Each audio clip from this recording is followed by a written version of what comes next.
Usually when you think about the birth of a nation, you just naturally picture these grand, sweeping battlefields. Oh, totally. The generals on horseback, the smoke from the muskets. Right, the sheer, physical force of an army just clashing against an empire. It is a deeply physical image, for sure. We tend to visualize the kinetic energy of a revolution, the actual pushing and shoving of history, if you will. Yeah, it's all action. But then if you look at the actual spark, the thing that really ignited all that gunpowder in the first place, suddenly you aren't looking at a battlefield at all. No, not at all. You're looking at a stack of paper. You're looking at words printed on a page, just circulating through freezing taverns and cramped meeting houses in the dead of winter. It's the absolute definition of the pen giving the sword its target. Because, before you can convince people to pick up a weapon, you really have to completely rewire how they see the world. Absolutely.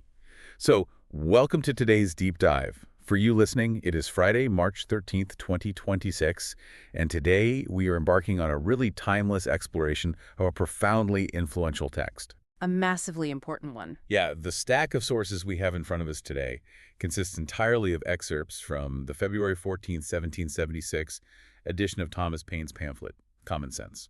Right, and specifically, we're looking at the main body of the work, along with the appendix that got added to later editions, and his very pointed address to the Quakers. It really is a remarkable collection of source material. We are looking at a document that didn't just suggest a minor change in tax policy. Hardly. It demanded a complete paradigm shift for an entire continent. It did. And that is exactly our mission for this deep dive. We are going to extract the raw, unfiltered arguments of what became one of the most effective pieces of political persuasion ever written. We really are. We're going to uncover not just what was argued to ignite a revolution, but how this text systematically attempts to dismantle a centuries-old superpower. All while laying out the structural blueprints for an entirely new nation, which is wild to think about. It is. But before we unpack the mechanics of that argument, we do need to establish a very strict framework for our discussion today. Yes, that's crucial. Because the text we are examining is intensely charged. It is filled with revolutionary fervor, sharp political critiques, and deeply theological arguments that are rooted in 18th century interpretations of Scripture. Exactly. So here is a crucial disclaimer for you listening. Right. The political views, the revolutionary sentiments, and the religious arguments presented in this text belong entirely to the author. 100%. In this deep dive, we are just going to impartially report on these intense viewpoints. Our goal is strictly to understand the source material. Right, we are not taking sides. And we are certainly not endorsing the political, social, or religious positions contained within the pamphlet. Not at all. We are here to analyze the rhetoric and the structure of a historical document, plain and simple. Precisely. Think of it like we are acting as architects. We're just examining the blueprints of the argument to see how the building was constructed. We are not moving into the building. I love that analogy. And man, what a massive structure it is. I am just immensely curious about how a single pamphlet, it's just a few dozen pages, could generate such a seismic reaction. It's really unprecedented. Yeah, the sources include quotes from the era showing the impact. You have George Washington's generals saying it convinced them of the necessity of separation. John Adams dreaded its popular effect. Exactly. Loyalists called it the vilest thing ever published, full of treason. So, how does one writer construct an argument that just completely shatters the status quo? Well, he does it through a highly structured, sequential, rhetorical strategy.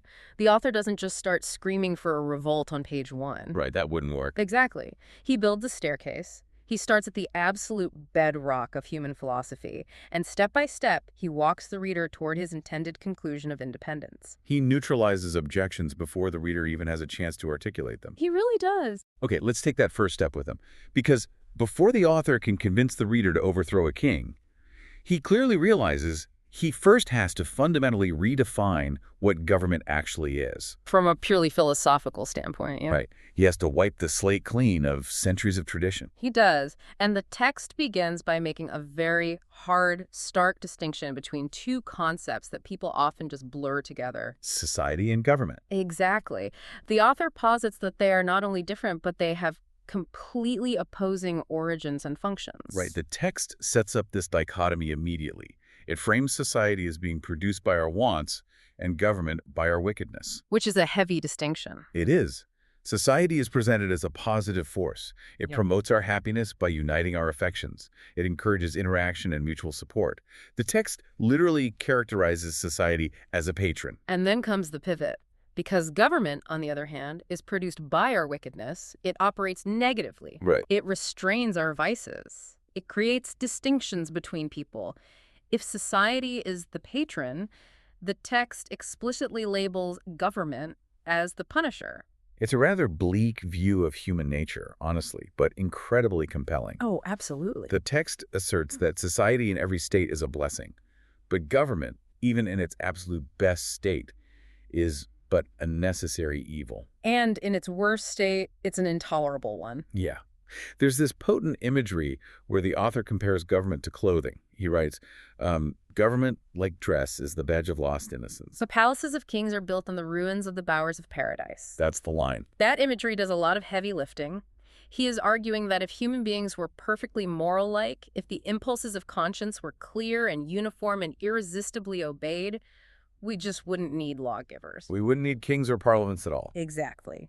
We only surrender a part of our property, our taxes, to the government to protect the rest of it because we're fundamentally flawed. We choose government out of prudence, basically choosing the lesser of two evils. Okay, let's unpack this concept, because the author uses a thought experiment to illustrate this progression. And it reminds me of something very relatable. Ooh, like what? Think about a group of friends deciding to build a cabin in the deep woods, like completely cut off from civilization. Okay, I'm with you. At first, it's just pure society. One person can't lift the heavy timber alone. One person can't forage, build, and guard against animals all at the same time. Right, they need each other. Exactly.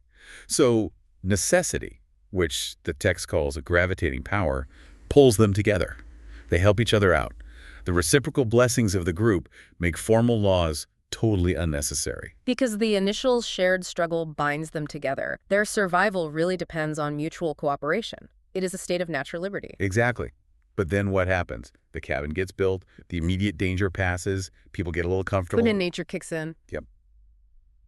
Suddenly, someone starts taking more than their fair share of the firewood. Someone else refuses to help patch the roof. The text argues that as they surmount the first difficulties, they begin to relax in their duty and attachment to each other. And that remissness, that loss of moral virtue, forces them to create rules. Right. It forces them to appoint someone to enforce those rules. The friends have to invent government because they couldn't stay perfectly good. It's such a brilliant way to frame it. By using this specific progression, the author is executing a massive rhetorical demystification. How so? Well, think about the centuries leading up to this point. The British monarchy, and really European monarchies in general, wrapped themselves in the idea of divine right. Untouchable majesty, right? Exactly. Kings were anointed by God. Governments were sacred institutions. Well, this thought experiment just strips all of that away. Completely, by reducing the very concept of government to a mere pragmatic tool, just a necessary evil invented to manage human wickedness, he dramatically lowers the stakes of altering or abolishing it. He removes the sacred aura. Oh, I see. If government isn't holy, if it's just a tool we invented because we couldn't behave, then we can just swap out the tool when it stops working. Exactly. It's no longer a sin against God to change the government, it's just basic maintenance. That is fascinating. The text states clearly that the true design and end of government is simply freedom and security. Right. And therefore, whatever form of government appears most likely to ensure that security, with the least expense and greatest benefit, is preferable to all others. He is instructing the reader. Don't be dazzled by the pageantry. Don't be deceived by the titles. Look exclusively at the utility. Which is a profound takeaway for you listening right now. Think about the systems in your own life. Yeah, it's a great point. Maybe the structure of your workplace or a large organization you interact with. Are those structures functioning as a society that unites affections and operates on mutual benefit? Or have they become a government that merely restrains vices? Right, a cumbersome apparatus that you only tolerate because it's a necessary evil. It's a lens that forces you to evaluate institutions based on their actual utility rather than just their tradition. And it's a lens that clarifies everything that follows in the pamphlet. Yeah. Because once he establishes that the absolute only purpose of government is simple security, the next logical step in his argument is to examine whether the current reigning system actually provides it. And by current system, we mean the incredibly complex British Constitution. Exactly. Does it actually provide that security? And he asserts that it absolutely does not. He moves from this abstract philosophy of the origins of government right into a brutal, highly detailed dissection of the so much boasted Constitution of England. He really tears into it. He begins this critique with a maxim drawn from nature and mechanics. All right. The text argues that the more simple anything is, the less liable it is to be disordered, and the easier it is to repair when it does get disordered. Which leads to this wildly counterintuitive point that really caught my attention. The author actually argues that absolute government's dictatorships, essentially, even though they are the disgrace of human nature, have one distinct advantage over the English system. They are simple. Exactly. He says if the people suffer under an absolute monarch, they know exactly who is hurting them. They know the cause, and they know the cure. They aren't bewildered by a maze of bureaucracy. Right. But the English Constitution, however, is presented as exceedingly complex. The author argues that this complexity hides the true source of suffering. A nation could suffer for years without being able to discover which part of the government is actually at fault. One person blames the king, another blames Parliament. And every political physician prescribes a different medicine. The complexity itself is a danger to the security of the people. He tears the English Constitution into three component parts. He categorizes two of them as the base remains of two ancient tyrannies. Right, the monarchical and the aristocratical. Yes, you have the remains of monarchical tyranny in the person of the king. You have the remains of aristocratical tyranny in the persons of the peers, meaning the House of Lords. And then compounded with that, you have some new Republican materials in the persons of the commons, the elected officials. And he emphasizes a critical structural flaw in this arrangement. The first two parts, the king and the peers, they're hereditary. They are entirely independent of the people. Exactly. Therefore, the text argues, in a constitutional sense, they contribute absolutely nothing to the freedom of the state. Okay, but wait, I have to push back here on behalf of the 18th century reader. Oh, please do. Let's hear the counterargument. The entire pride of the English system at this time was its balance. Aren't checks and balances supposed to be a good thing? That's what we're taught, yeah. If the commons can withhold supplies from the king, doesn't that prove the people have the ultimate power? How does the author get around that constitutional failsafe? Well, what's fascinating here is how he identifies what he considers a fatal logical loop in that exact argument. A logical loop. Yeah. He dissects the idea of these three powers reciprocally checking each other and just dismisses it as farcical. He argues it is a flat contradiction in terms. How does he break down that contradiction? Well, the text points out that to say the commons is a check upon the king presupposes two fundamental things. First, it presupposes that the king cannot be trusted without being looked after. Okay, that implies that a thirst for absolute power is the natural, unavoidable disease of monarchy. Right. And second, it presupposes that the commons, by being appointed to watch the king, are either wiser or more worthy of confidence than the crown itself. That makes logical sense. You don't hire a babysitter unless you think the baby needs watching. Exactly. And you assume the babysitter is more responsible than the baby. Right. But here is the fatal flaw that text exposes. That very same constitution, which gives the commons the power to check the king by withholding supplies, also gives the king the power to check the commons. Oh, because the king can reject their bills. Yes. So the Constitution supposes that the commons is wiser than the king to keep him in line, but then it turns around and gives the king the power to veto the commons. Which supposes the king is somehow wiser than the people who were just appointed because they were wiser than him. It's an endless loop. It's eating its own tail. It is a paradox. The text synthesizes this by calling the entire system a mere absurdity. It's a house divided against itself. He points out the inherent ridiculousness of a system that shuts a king away from the world, excluding him from the normal means of gathering information like a common citizen. Right, they live in a bubble. Exactly. But then empowers him to act in cases where the highest judgment and worldliness are required. He calls it a felo de se, which is a legal term for suicide, a system inherently destroying itself. Wow. He argues that in any machine, all the wheels are put in motion by one primary wheel. So the central question is, which power in the Constitution has the most weight? Because that one will eventually govern. Yes. The others might clog it or check its speed, but eventually the primary power will have its way. And he asserts unequivocally that the crown is the overbearing part. It derives its consequence merely from being the giver of places and pensions. Exactly. He notes that while the architects of the Constitution were wise enough to lock the door against absolute monarchy, they were foolish enough to put the crown in possession of the key. Ah. By controlling the wealth and the appointments, the king can easily buy the loyalty of the commons, rendering the check completely void. And he actively challenges the national pride of the English reader. He says people think they are safe because of the Constitution, but really, the will of the king is just as much the law of the land in Britain as it is in France. The only difference is that in Britain, it's handed to the people under the formidable shape of an act of parliament, rather than directly from the king's mouth. It's tyranny by committee. He brings up Charles I to prove this point, which is a really fascinating historical anchor. He says the fate of Charles I only made kings more subtle, not more just. Yeah, that requires a bit of context for the listeners. Sure. Charles I was the English king who was actually overthrown and executed during the English Civil War in 1649. The monarchy was temporarily abolished. Right. But the author's point is that executing the king didn't fix the underlying structural issue of the Constitution. When the monarchy was restored, the kings just learned to be quieter about their tyranny. They learned to use Parliament to do their dirty work. Exactly. The system itself was still broken. Which sets up his next rhetorical move perfectly. Because he's proven the constitutional mechanics are broken, but to truly sever the tie, he has to go after the moral authority of the system itself. He transitions from attacking the paper constitution to attacking the bloodline of the king. The takedown of monarchy and hereditary succession.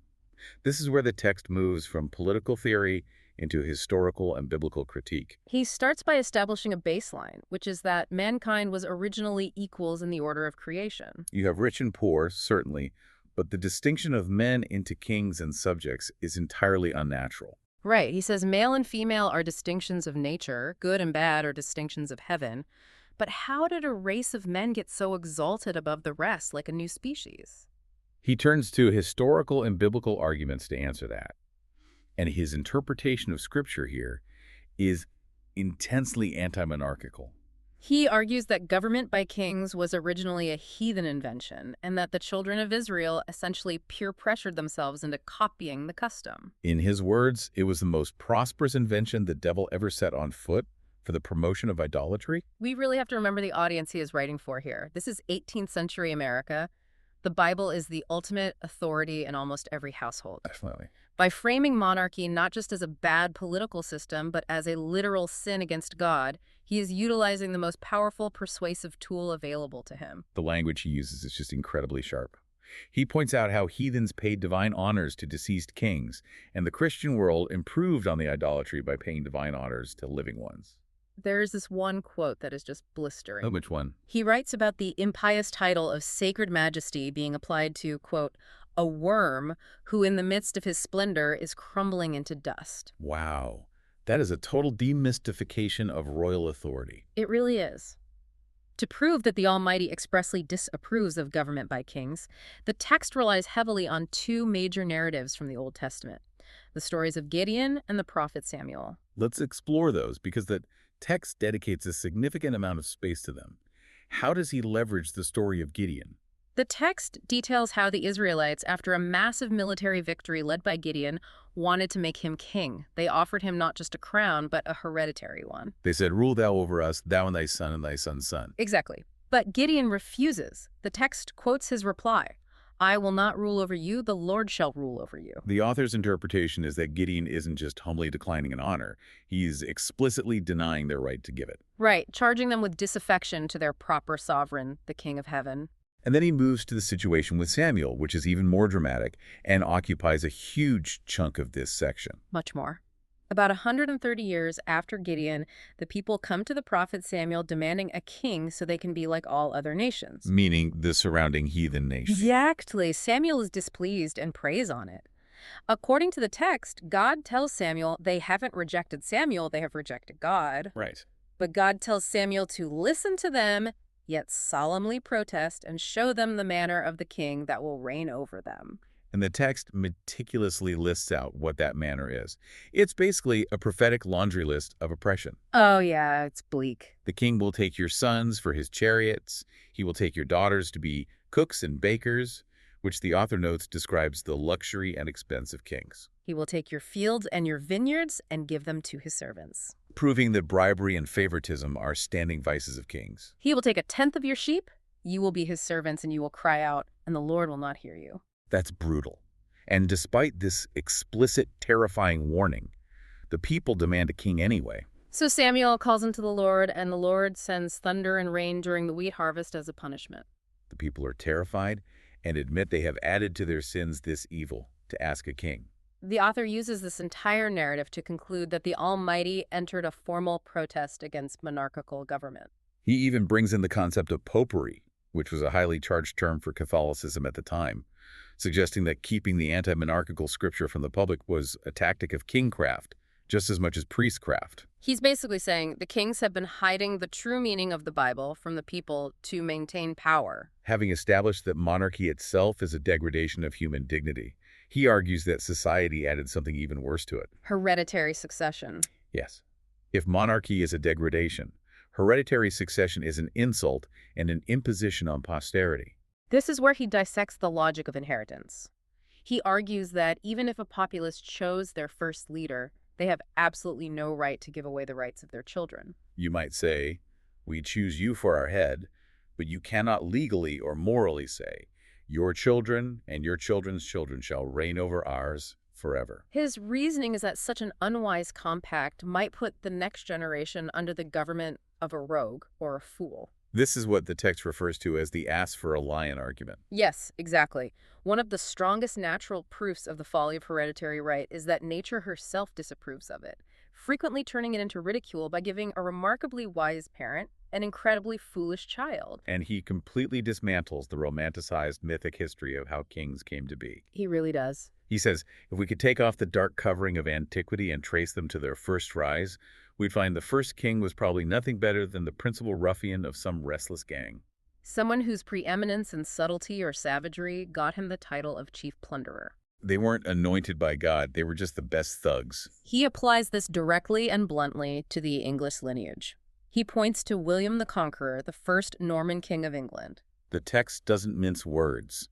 It labels him a French bastard landing with an armed banditti. Establishing himself as king against the consent of the natives, he calls it a very paltry, rascally original with no divinity in it whatsoever. He traps the reader with a simple logical question regarding the origins of kings. How did kings come at first? By lot? By election? Or by usurpation? Right. If by lot or election, that establishes a precedent for the next leader, which naturally excludes hereditary succession. You can't elect the first one and then say the bloodline takes over forever. And if it was by usurpation, like William the Conqueror, then the whole lineage is illegitimate. He draws a fascinating theological parallel here, comparing hereditary succession to the doctrine of original sin. Oh, that's a clever move.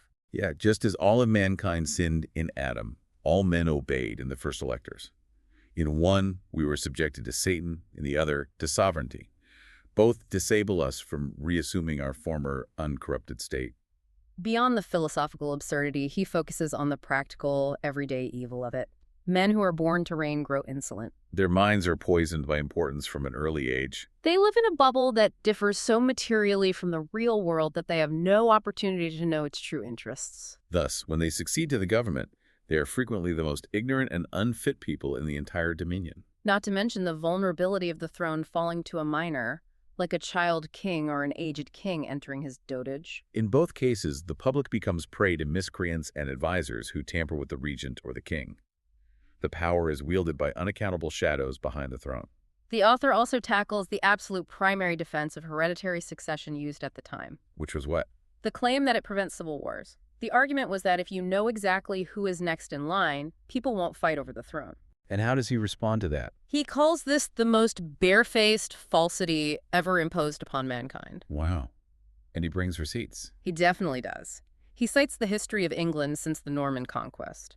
30 kings and 2 minors, during which time there were 8 civil wars and 19 rebellions. He specifically details the contest between the houses of York and Lancaster. Yes, the Wars of the Roses. Exactly. A multi-generational conflict over the hereditary right to the throne that laid England in a scene of blood for 67 years. 12 pitched battles. Instead of making for peace, hereditary succession destroys the very foundation it seems to stand on. It guarantees conflict every time there is a weak heir or a disputed lineage. He sums up the business of a king in England with just dripping contempt. He writes that a king has little more to do than make war and give away places, which impoverishes the nation and sets it together by the ears. A pretty business indeed for a man to be allowed 800,000 sterling a year for, and worshipped into the bargain. He concludes that one honest man is worth more to society than all the crown ruffians that ever lived. So if we trace the architecture of the argument thus far, the ideological foundation of government is stripped to mere utility. The constitutional mechanisms are exposed as broken. The monarchy itself is delegitimized morally, historically, and biblically. And the text must now pivot again. It has to anticipate the emotional and economic counterarguments. Right, because the reader's probably thinking, okay, the system is flawed, but why leave the country that birthed and protected us? Hasn't America flourished under the British connection? The text calls that argument completely fallacious. The author uses a great analogy. He asserts we might as well say that because a child has thrived upon milk, it is never to have meat. Or that the first 20 years of our lives is a precedent for the next 20. He states roundly that America would have flourished as much, and probably more, had no European power had anything to do with her. He argues that the commerce by which America enriched herself are the absolute necessaries of life. As long as eating is the custom of Europe, American provisions will always have a market. They aren't buying American goods because they are British subjects. They are buying them because they are hungry. But what about the protection argument? Britain defended the colonies during the French and Indian War, right? Doesn't America owe Britain for that protection? The text concedes that Britain defended the continent, but it viciously attacks the motive behind that defense. How so? The author asserts that Britain's motive was interest, not attachment. She didn't protect America from American enemies on America's account. She protected America from British enemies on Britain's account. Here's where it gets really interesting. This is where the geopolitical mechanics of mercantilism come into play. It's like a toxic friendship, or maybe like a mob boss offering protection to a local business. I like that analogy. Right. The mob boss says, look, I kept those other gangs from burning down your shop. You owe me. But the only reason those other gangs wanted to burn down the shop in the first place is because the mob boss is using the back room to run his operations. That is a perfect encapsulation of the text's argument. The text points out that France and Spain never were and never will be America's enemies as Americans. They are only enemies because America is subject to Great Britain. Exactly. If America threw off the dependence, they would be at peace with France and Spain. The author is completely reframing America's place in the world. He attacks the phrase parent country or mother country as a low papistical design meant to gain an unfair bias over credulous minds. He declares that Europe, not England, is the true parent country of America. Because the New World had been the asylum for the persecuted lovers of civil and religious liberty from every part of Europe. They fled not from the tender embraces of the mother, but from the cruelty of the monster. He points out that not even 1/3 of the inhabitants of Pennsylvania were of English descent at that time. So calling England the mother country is demonstrably false, selfish, narrow, and ungenerous. And he emphasizes that staying connected to Britain forces America into endless European wars. It is the true interest of America to steer clear of European contentions, which she can never do while she is made the make-weight in the scale of British politics. The text argues that America's true protection is its commerce. A free port will secure the peace and friendship of all Europe because it's in Europe's economic interest to trade there unhindered by British monopolies. He even points to geography as divine evidence. The distance. Yeah, he says the physical distance at which the Almighty placed England and America is a strong and natural proof that the authority of one over the other was never the design of heaven. And the time of its discovery preceding the Reformation was as if the Almighty meant to open a sanctuary for the persecuted in future years when home should afford neither friendship nor safety. Having addressed the economic ties, he then targets the emotional ties. He paints a grim, terrifying picture of what reconciliation would actually look like. He tells the reader to transport their imagination to Boston, which was currently under siege by British forces. The inhabitants, once affluent, were now starving or begging, endangered by the fire of their friends and plundered by the soldiery. He actively challenges the passive tempers who still hope for a peaceful reconciliation. The emotional appeal here is intense. He doesn't just make a logical point, he asks the reader directly. What does he ask? He says, "Have your house been burnt? Hath your property been destroyed before your face?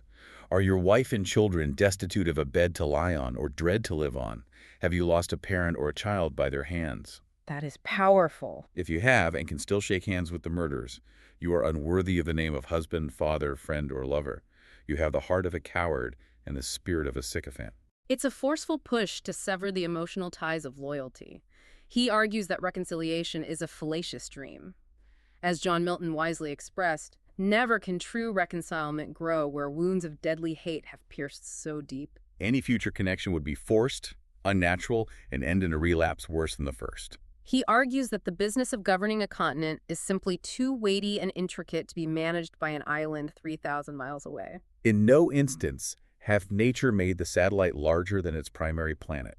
I love that line. It's a great one. America and England belong to different systems. England to Europe, America to itself. So the ideological scaffolding is dismantled. The constitutional flaws are exposed. The monarchy is delegitimized. The emotional and economic ties are severed. But a crucial, highly pragmatic question remains for the reader, and the author knows it. Can this seemingly ragtag continent actually win a war of independence right now against the greatest military power on Earth? This is a vital pivot, because it's one thing to want independence. It's another entirely to actually afford it and survive the conflict. Yeah. Right. The reader might be convinced of the philosophy, but terrified of the reality. And the author addresses this fear head-on with an argument about the urgency of the present moment. He doesn't want people waiting for some perfect future moment. He says, "The time hath found us. The general concurrence and union of all things prove the fact." He points out that the continent currently has the largest body of armed and disciplined men of any power under heaven. He also makes this really fascinating, counterintuitive argument about debt. Oh, the national debt argument? Yeah.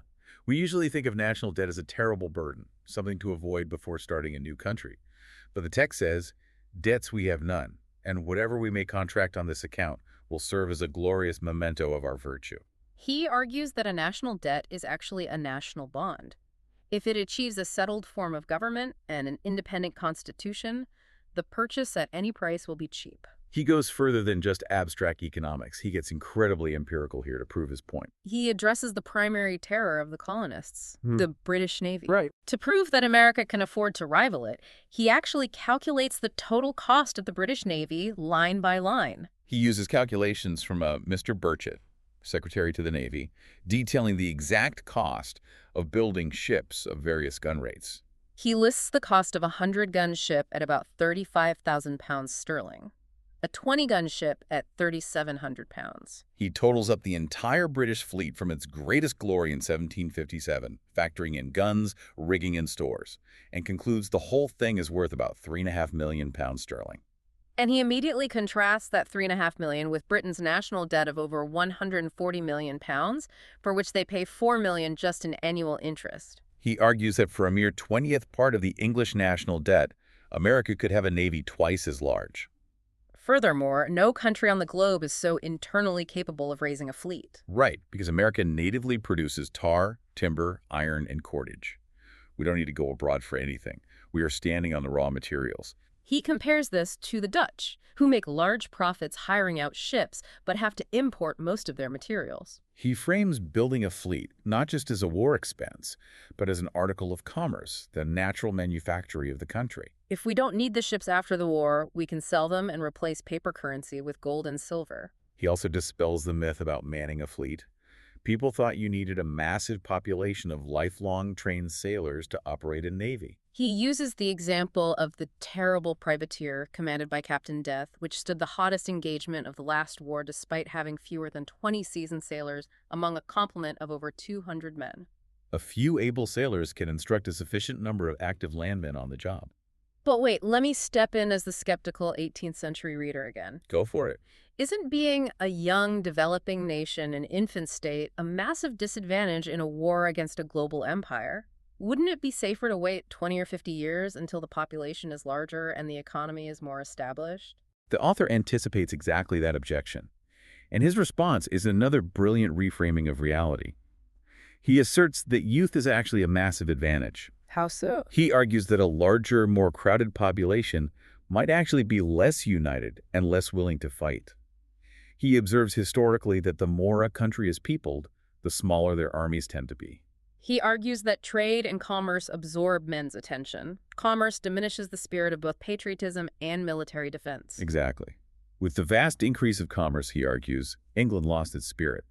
He cites the rich of London submitting to continued insults with the patience of a coward, because the more men have to lose, the less willing they are to venture into conflict. So the rich are generally slaves to fear. By contrast, the colonies are young, less crowded, and currently possess nothing but liberty. They are uniquely united by misfortune. And he puts a very specific ticking clock on it. He warns that if they wait 50 years, it might be impossible to form the continent into one government. The vast variety of interest caused by increased trade and population would create confusion. Colony would be pitted against colony. Furthermore, the military experience they gained in the French and Indian War would be totally extinct. They wouldn't have a single general or military officer left with combat experience. So the present time is the perfect intersection. They have the military experience from the last war, a growing but still culturally united population, and the raw materials to build a defense. The imperative to act now is logically established. But tearing down a system leaves a dangerous vacuum. People fear anarchy more than tyranny. That's very true. The text must transition from the rhetoric of rebellion to the architecture of a new society. It has to outline what must replace the crown to prevent chaos. Which is exactly what he does. He doesn't just say, let's rebel and figure it out later. He offers concrete hints on how to structure the future, starting with a proposal for a continental conference to frame a continental charter. Yes, a new Magna Charta for America. He outlines a detailed, highly structured representative system. He suggests assemblies be annual, with a president only. He emphasizes the critical need for large and equal representation, dividing colonies into convenient districts. He proposes sending at least 390 delegates to Congress to ensure a broad base of voices. And to ensure absolute fairness and prevent any one populous colony from dominating the others, he proposes this intricate rotating lottery system for choosing the president. Walk us through that. How does the lottery work? When Congress meets, one of the 13 colonies is chosen by lot. Then, the whole Congress votes by ballot for a president from that specific colony's delegates. Okay. The next Congress, the lottery excludes that first colony, picking from the remaining 12, and so on until everyone has had a turn. Wow. That's incredibly methodical. It's designed so that he that will promote discord, under a government so equally formed as this, would have joined Lucifer in his revolt. But the text doesn't just offer bureaucratic mechanics. It addresses the symbolic and psychological void left by the absence of a king. He asks rhetorically, but where, says some, is the King of America? I'll tell you, friend, he reigns above. But to satisfy the human need for earthly honors and solemnity, he proposes a dramatic crowning ceremony. It is a highly theatrical proposition. I love this imagery. He suggests a day be solemnly set apart for proclaiming the new charter.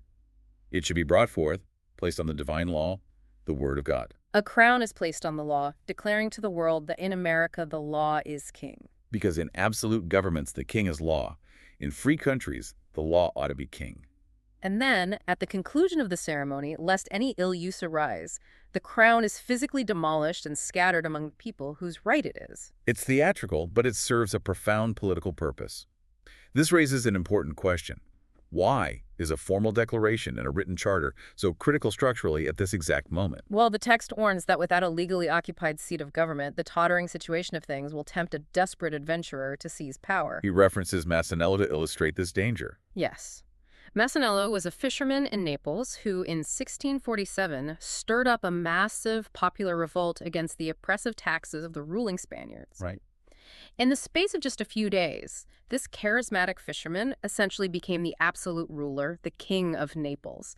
He wielded terrifying, unchecked power before being assassinated. The author uses this specific 130-year-old Italian reference for a very deliberate reason. He warns the people opposing independence that they are opening a door to eternal tyranny by keeping the seat of government vacant. They think they are preserving peace by waiting, but he says, "Ye know not what ye do." A Massanello could lay hold of popular disquietudes, rally the desperate, and sweep away the liberties of the continent like a deluge before a proper government is formed. Alongside this political framework to prevent a dictator, the text takes a remarkably strong stance on religious freedom. It does. He states it is the indispensable duty of all government to protect all conscientious professors of religion.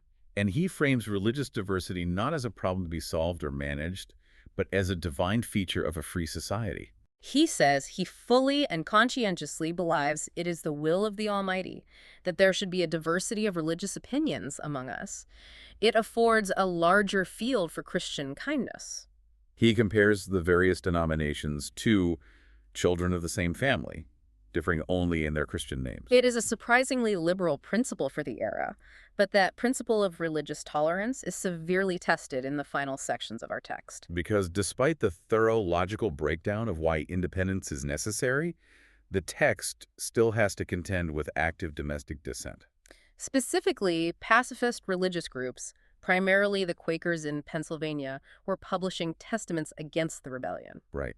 The address to the Quakers. This is where the author really turns the rhetorical screws. The Quakers had recently published a piece renewing their ancient testimony with respect to the king, essentially urging the people to submit to the British government and stay out of the revolutionary commotions. The author begins this address by stating he isn't attacking their religion, he is addressing them as a political body that is dabbling in matters, which the professed quietude of your principles instruct you not to meddle with. He scolds them for mingling religion with politics. And he constructs a highly effective trap using their own doctrine against them. He quotes their testimony, which explicitly says that the setting up and putting down kings and governments is God's peculiar prerogative. And that it is not their business to have any hand or contrivance in it. So the author says, okay, if you really believe that, why aren't you abiding by it? Why don't you leave God's work to be managed by himself? Exactly. If it is truly God's prerogative to set up and put down governments, the author argues that the Quakers should wait with patience and humility for the event of all public measures. By publishing a political testimony, actively supporting the king, and condemning the revolution, they are interfering. It proves that either they don't believe what they profess, or they lack the virtue to actually practice it. He points out the historical absurdity of their position. If God is making a change in government and you believe it's God's work, you shouldn't be trying to stop it. He brings up Charles I and Oliver Cromwell again. He says Oliver Cromwell thanks you. Because if setting up and putting down kings is God's work, then Charles I died not by the hands of man, but by the will of God, according to Quaker logic. He says, what a slap of the faces here. The men who claim to passively resign the disposal of kings to God are suddenly recalling their principles to put in for a share of the political business. He also attacks the hypocrisy of their stance on violence. If bearing arms is a sin, he argues, then the first going to war, the unprovoked invasion by the British Army, must be infinitely worse than the unavoidable defense by the colonists. Yes, he challenges their moral courage. If you preach from conscience, go prove your sincerity by publishing your doctrine at St. James's, right in the king's face. Preach to the commanders in Boston. Preach to the admirals piratically ravaging our coasts. He quotes a historical Quaker, Robert Barclay, who famously spoke hard truths directly to Charles II. He tells the current Quakers to have the honest soul of Barclay and preach repentance to the royal wretch instead of spending their partial invectives against the injured and insulted victims. Call not coldness of soul, religion, nor put the big O in the place of the Christian. It is a masterful rhetorical neutralization. By turning the Quakers' own passive theology into an argument for why they must stay out of the revolutionaries' way, he removes a major political obstacle in Pennsylvania. If they won't help, their own religion dictates they shouldn't hinder. Which leaves the text free to conclude with an appendix that outlines 4 final, purely pragmatic reasons for an immediate declaration of independence. These aren't philosophical points. These are the final geopolitical steps required to move from a state of rebellion to a recognized nation. This appendix is essentially a masterclass in international relations. The author recognizes that the colonies cannot win this war in a vacuum. They need international help. But the current legal status of the colonies prevents any help from arriving. He breaks this down into 4 points. Let's walk through the strategy here. Point number 1 is about mediation. Yes. He argues that while America calls itself the subject of Great Britain, no foreign power can step in to mediate the peace. It is an internal British dispute. International law prevents France or Spain from interfering in the domestic affairs of another sovereign nation. Which leads directly to point number 2, securing alliances. It's unreasonable to suppose that France and Spain would give military assistance or supplies if America only meant to use that help to repair the breach and eventually strengthen their connection with Britain. Because France and Spain would suffer from that outcome. Why would they spend their treasure to help Britain resolve its domestic dispute and emerge stronger? They will only help if the end goal is a permanent separation, which weakens their rival, Britain, and opens up American ports to French and Spanish trade. Point number 3 is about international optics. He argues they must stop being viewed globally as mere rebels. While they profess to be subjects in arms, it creates a dangerous precedent for foreign nations. Kings do not like helping rebels because it encourages rebellion in their own territories. To unite resistance and subjection requires an idea much too refined for common understanding. They have to declare themselves a sovereign state defending itself, not subjects throwing a tantrum. And finally, point number 4, to formally publish a manifesto to the world detailing their grievances, the peaceful methods they ineffectually use to resolve them, and their necessity of breaking off connections, while assuring all foreign courts of a desire to trade peacefully. This is the ultimate synthesis of the entire pamphlet. Under the denomination of British subjects, the colonies cannot be received or heard abroad. The custom of all international courts is against them. Independence isn't just a philosophical preference for liberty. It is the absolute necessary legal key to unlock international diplomacy, foreign aid, and global trade. He argues that sending such a memorial to foreign courts would produce more good effects than if a ship were freighted with petitions to Britain. The author acknowledges that these proceedings may at first appear strange and difficult to a populace used to thinking of themselves as British. But he assures them that like all other steps they have passed over, it will, in a little time, become familiar and agreeable. The legal fiction of being British subjects must end for the reality of American survival to begin. I want to ask you listening to reflect on the architecture of what we've just journeyed through in this deep dive. That's a lot to take in. It is. We didn't just review a pamphlet screaming for a revolution. We watched a writer sequentially dismantle the very philosophy of government. We watched him expose the structural flaws of a boasted constitutional system. We saw him shatter the mythology of hereditary leadership using the audience's own sacred texts. We watched him carefully untangle the emotional and economic ties of a populace through the mechanics of mercantilism. He neutralized religious dissent using its own doctrine. And then he didn't just walk away, he provided a practical naval budget, a geopolitical strategy for securing French alliances, and a structural blueprint for a new republic to prevent a dictator from taking over. It is a complete ideological ecosystem. It leaves the reader with no logical retreat back to the safety of the status quo. Truly. But to leave you with a final thought, I want to draw on a specific, haunting metaphor the author uses right at the end of the text. Oh, which one? He compares the delay of independence to a man who continues putting off some deeply unpleasant business from day to day. This man knows it must be done, he hates to set about it, he wishes it over, and yet he is continually haunted with the thoughts of its necessity. Wow, it's the ultimate articulation of political procrastination. It is. The text actually begins with the famous line, "Time makes more converts than reason." The author spent dozens of pages providing the absolute maximum amount of reason possible. He laid out the path forward with a highly structured argument. I want you to ponder that in the context of your own life and the systems you exist within. If reason has clearly laid out the path forward for you, how much of your own hesitation in making massive, necessary structural changes is simply you waiting for time to do the heavy lifting that reason has already justified? That's a powerful question to sit with. Time makes more converts than reason. Thank you for joining us on this deep dive.